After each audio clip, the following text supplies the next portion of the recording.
The project couldn't have happened without the strong vision and leadership of Professor Suzanne Corey. Back in 2005, she presented a proposal to the WEHI board, who embraced the idea of a WEHI redevelopment. That was taken up by Professor Doug Hilton in 2009 when he took over as director, and he's led the project to the success that it is today.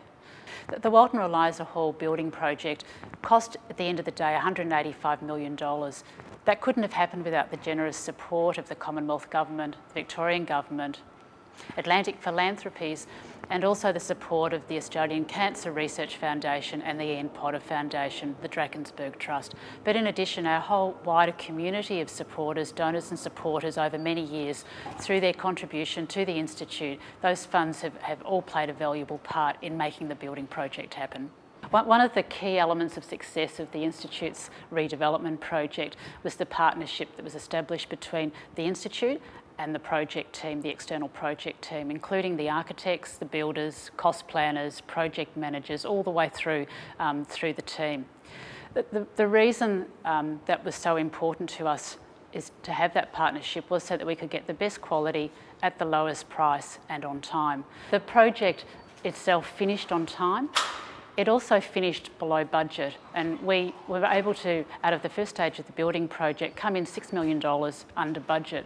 That was a huge successful outcome for the Institute. It meant that we could then redirect that $6 million towards the refurbishment, the second stage of the project, the refurbishment of the WEHI buildings. We were very fortunate to have on the project the best staff, the best external project team and the best internal project team. With the external project team, we played a part in doing that. We actually put together the team of architects. We self-selected who we wanted to have do our project. Internally, an enormous amount of time and effort was put into putting together an effective, high-quality team to do all of the design, all the consultation with the researchers to make sure that the labs were well designed, that all the facilities were well designed, so that we could reduce variation, so that we could meet the needs of the researchers, so that we didn't end up with something at the end of the day that wasn't quite right and needed to be redone.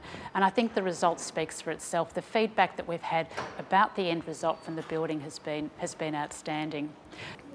One of the highlights of the project was back in December 2010 when the new building was finished and Balderstones handed the building over to us just before Christmas. We ran tours for staff through the building, and the look on people's faces, the excitement as they went through, saw their new labs, their new beautiful light-filled labs, their fantastic new tissue culture rooms and freezer facilities, and the space, the new technologies, the consolidation of previous technologies that had been fragmented throughout the building. It was just, the look on people's faces was just wonderful. It was so exciting.